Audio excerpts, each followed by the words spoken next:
Hi everybody, Mo Hashram here with Flat Fee Landlord Property Management serving Northern Virginia. Today I want to take a moment to address a question I get quite often, and that's whether or not you should leave a furnished rental for your Northern Virginia home. So first I want to go over the pros of leaving behind a furnished rental. Now I do get this question a lot from homeowners that are converting into landlords. Typically because their home is already furnished, they're moving out of the area, and they're really not sure to do with their furniture. So there are some pros and cons, and I just want to go over those real quick. Number one, a pro for leaving your furniture behind and leaving a furnished rental is that you don't have to pay for storage. Like I said, a lot of the people that we deal with that ask us are people that are relocating out of the area. They don't have the time to spend selling the furniture or shipping it where they need to go or storing it. So it's going to save you on some costs there. The next pro that you're going to run into is that you're going to be providing your tenants a turnkey rental home. And what I mean by that is really, for the most part, if you're leaving it fully furnished, a tenant can pretty much sign a lease and move in, and that's it. So you're providing a level of ease for the new tenant that's coming in. Next, another pro that you can expect by leaving your home furnished is that you can probably expect slightly more rent each month. Because you're providing the luxury of having furniture left behind and a turnkey unit for them to move in, you can probably charge a little bit more because you're providing additional service or amenities that they would have in an unfurnished rental. So those are a few pros that I typically tell people about. Now, I want to go through the cons of providing a furnished rental. Number one is that you're going to most likely attract a short-term renter.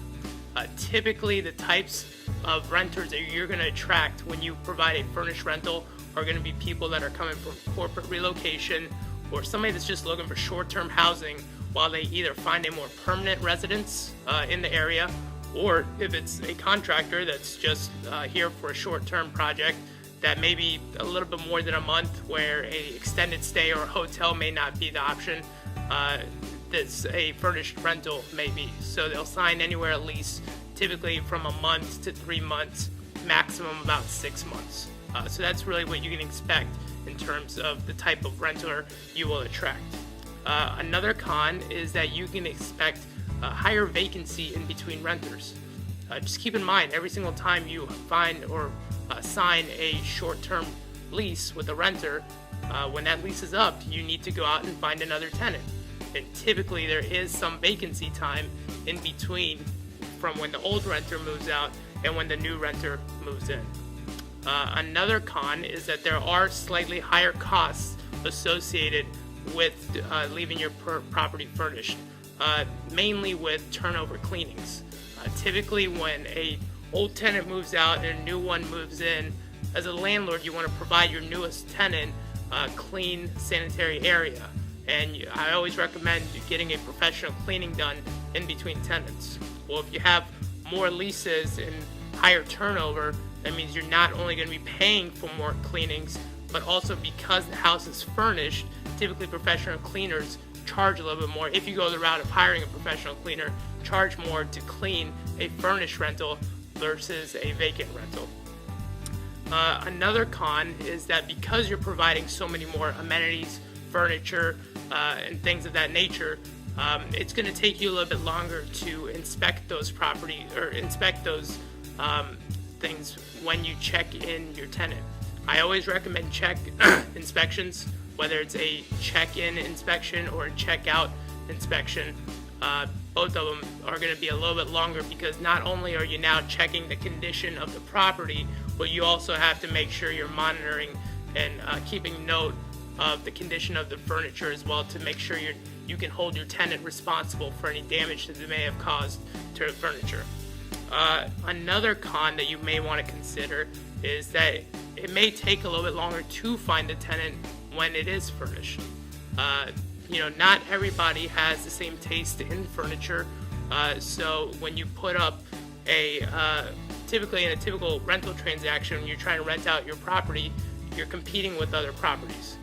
So let's say for you to attract the perfect tenant, they have to like your layout of your property and the location. Those are two main things. Now, in addition to providing that when you're finding a tenant, you also have to now put into mind that they also have to fall in love with your furniture and your furnishings. So that's an additional step that you have to look for in a tenant is, does your taste in furniture really match theirs? And you're really limiting the pool of prospective tenants when you add an additional factor in there, where if you had just left it unfurnished, really all you have to do is find somebody that's looking for the right location, right layout, and sign a lease. So those are some pros and cons. Generally, it's up to you and your situation.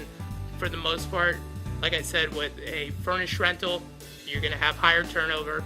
If you want more stability and longer term tenants, I would recommend not leaving your property furnished. If you have any questions regarding whether or not what is the best situation for you, you can go to our website, flatfeelandlord.com, or just go ahead and give us a call.